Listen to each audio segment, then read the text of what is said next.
Somente crer, somente crer, tudo é possível. Somente crer, somente crer, somente crer, tudo é possível. Somente crer.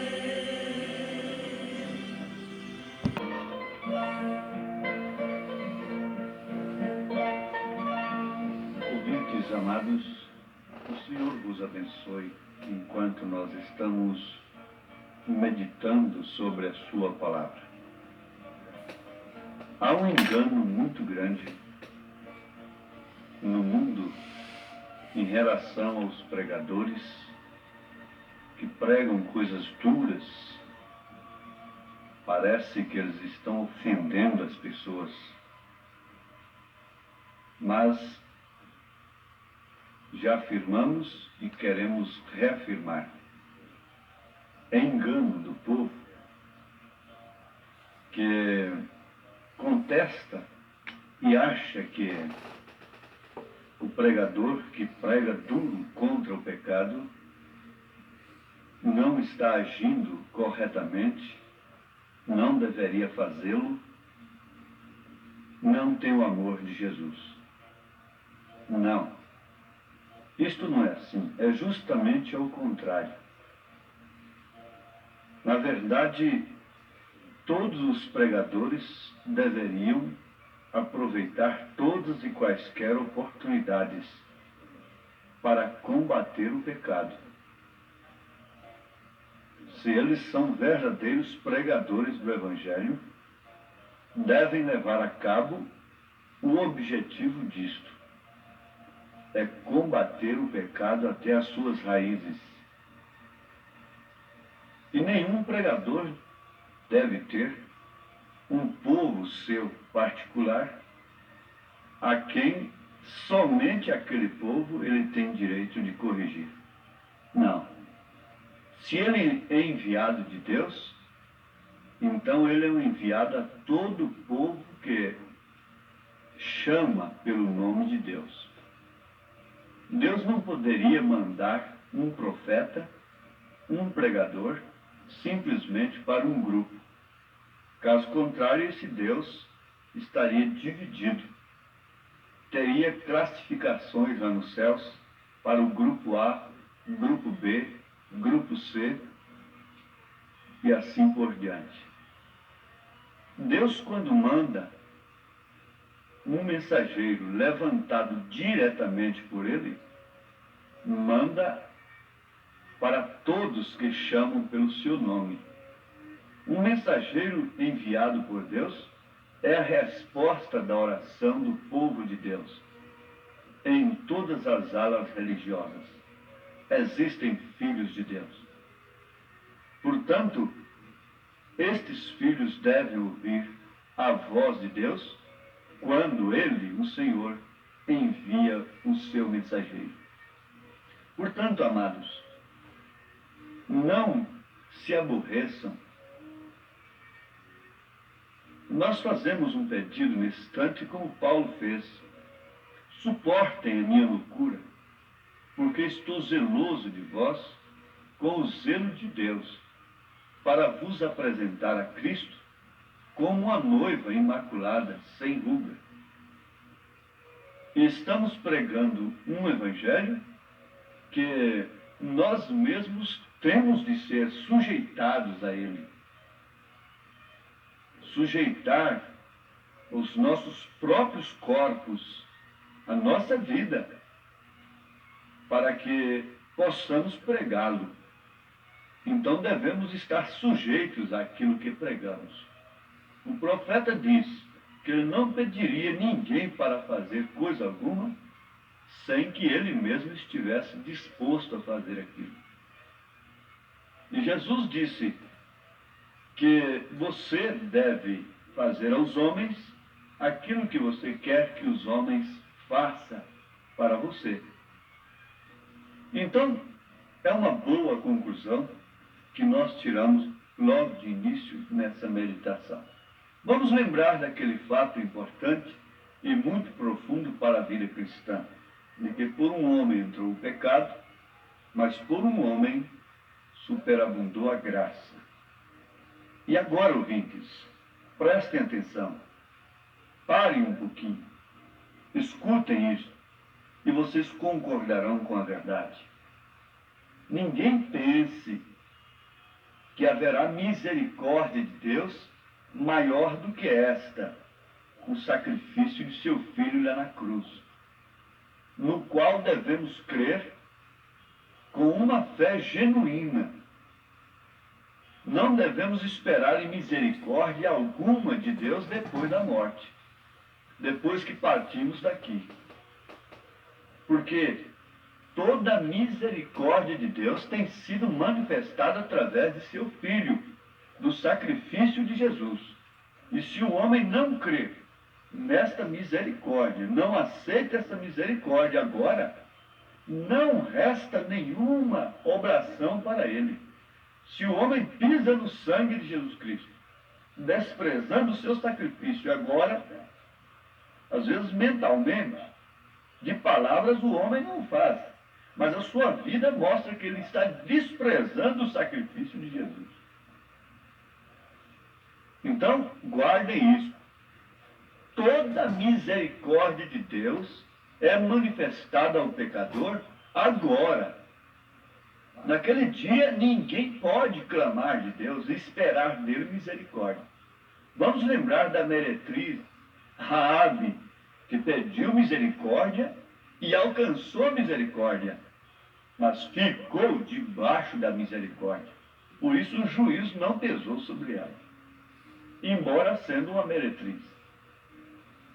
Não importa quem seja você, peça misericórdia, que você alcançará a misericórdia.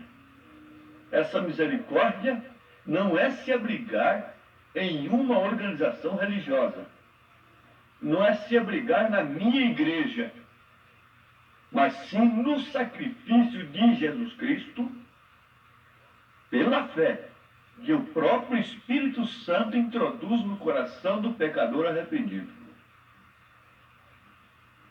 Sacrifício de Jesus Cristo é o sacrifício de Deus. Então a expressão máxima do amor e da misericórdia de Deus está no seu sacrifício. Então, não espere misericórdia naquele dia. Não pense que qualquer intercessão a seu favor depois da morte possa lhe valer por terceiros que fiquem aqui na terra. Se você rejeita aqui, você vai como quem rejeitou mesmo a misericórdia e acabou. Está selado o assunto e posso provar isso nas Escrituras. Agora, Paulo está falando à igreja de Tessalônica, na sua segunda epístola, capítulo 1, segunda epístola de Paulo aos Tessalonicenses. No versículo 3, ele diz: sempre devemos, irmãos, dar graças a Deus por vós, como é justo, porque a vossa fé cresce muitíssimo, e o amor de cada um de vós transborda de uns para com os outros. Parece que estou mudando de assunto, mas não.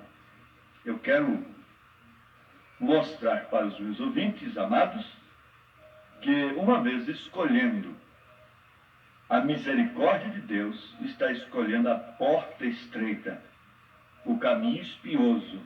E há muitos que se escandalizam, como Jesus disse na parábola da semente, e não suportam as lutas e deixam-se levar e tombam no caminho. Mas vejam o que Paulo está falando: sempre devemos, irmãos, dar graças a Deus por vós, como é justo, porque a vossa fé cresce muitíssimo, e o amor de cada um de vós transborda de uns para com os outros, de maneira que nós mesmos nos gloriamos de vós nas igrejas de Deus, por causa da vossa constância e fé em todas as perseguições e aflições que suportais. Ó, meus ouvintes, aqui está um homem de Deus, um profeta de Deus, cheio do Espírito Santo, dizendo que podia gloriar-se daqueles crentes daquele dia, daqueles crentes da igreja de Deus, da igreja de Cristo, da igreja verdadeira do Senhor, estavam em Tessalônica. Isto por quê? Porque eles estavam alcançando grandes posições diante dos homens? Não. Aí está o engano de quem quer encarar o cristianismo como uma coisa que só nos traz sombra e água fresca. Já houve doutrina moderna, a doutrina moderna, não é pentecostal, doutrina moderna nos Estados Unidos, que diz que aquele que não tem pelo menos 2 Cadillacs, o Cadillac é um dos automóveis de mais luxo, então aquele que não tem pelo menos 2 Cadillacs, Deus não tem abençoado. Oh, mas que engano terrível. Porque eles são dizimistas fiéis, e oferecem muito para missões. E Deus fez uma promessa que abençoaria, não é?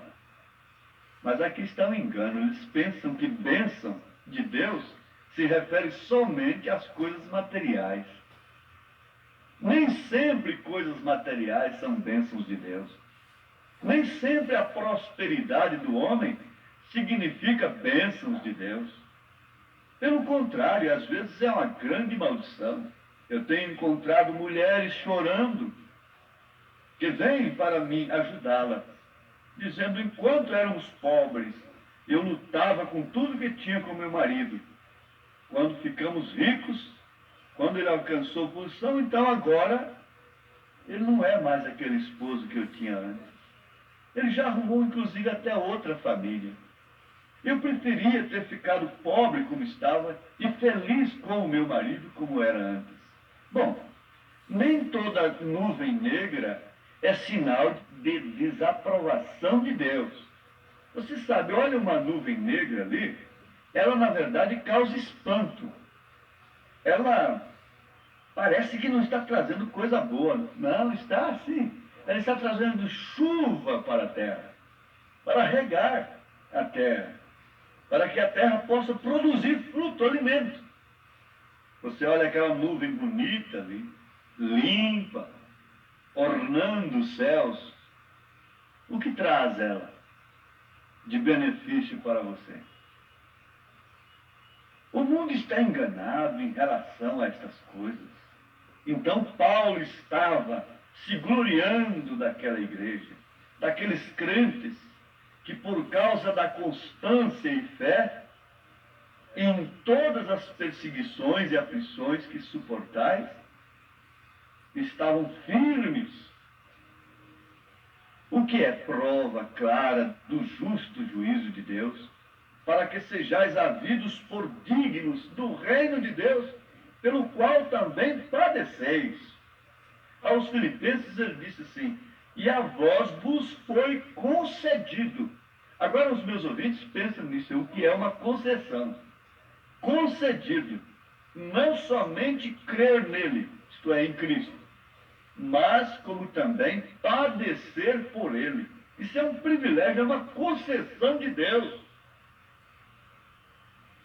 Ele continua aqui aos Tessalonicenses: se de fato é justo diante de Deus, que ele dê em paga tribulação aos que vos atribulam. E a vós que sois atribulados, alívio juntamente conosco.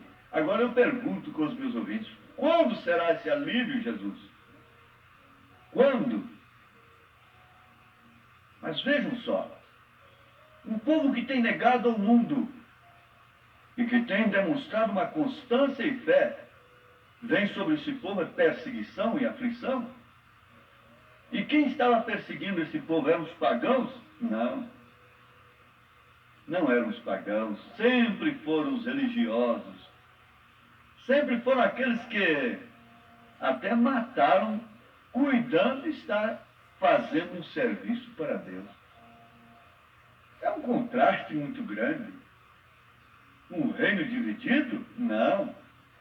Então aquele outro lado não pode ser de Deus.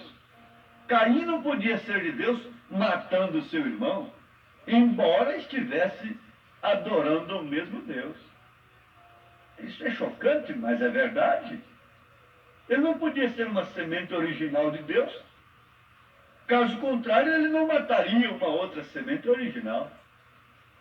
Ele tinha que ter vindo do maligno mesmo, como disse São João e como disse Jesus, que quem semeou o joio foi o diabo. Jesus usou essa expressão mesmo. E ele próprio interpretando a palavra do joio e do trigo. Eles dizem que não há duas sementes. Mas como não há? Se Jesus disse que há o joio e a do trigo. Isso é representando o quê? Essa erva que nasce aí no campo? Estaríamos cegos, irremediavelmente cegos, se não pudéssemos ver essas duas sementes. E como Caim perseguiu Abel e o matou, assim tem feito a falsa igreja durante as eras. E eles estavam sofrendo perseguições.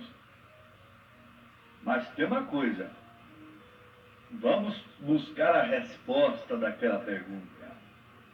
Quando seremos aliviados?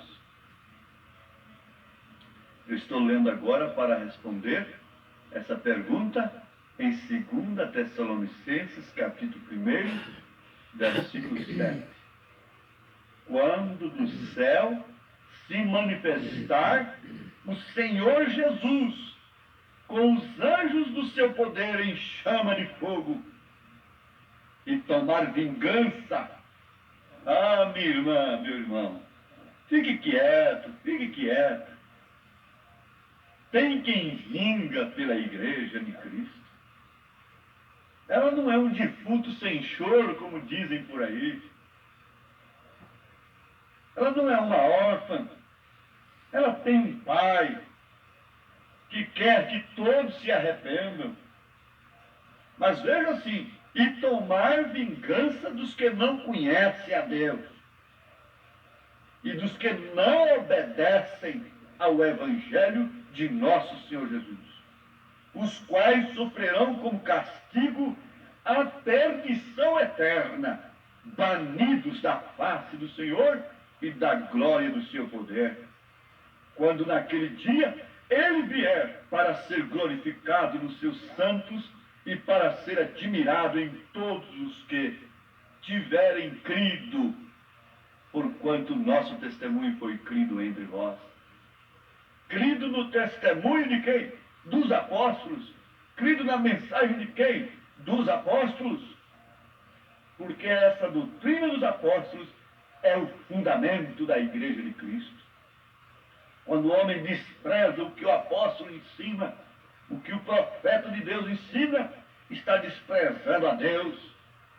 Quando o homem desobedece o que o apóstolo ensina, o que o profeta de Deus ensina, está desobedecendo a Deus, os quais sofrerão como castigo a perdição eterna, banidos da face do Senhor e da glória do seu poder. Agora, antes nós estávamos também desobedientes. Mas quando deveríamos nos arrepender? Depois da morte? Não. Agora, enquanto a misericórdia está sobre nós. Arrependemos-nos todos dos nossos pecados. Pedro disse, convertei-vos ao Senhor. Em nome de Jesus Cristo. Amém.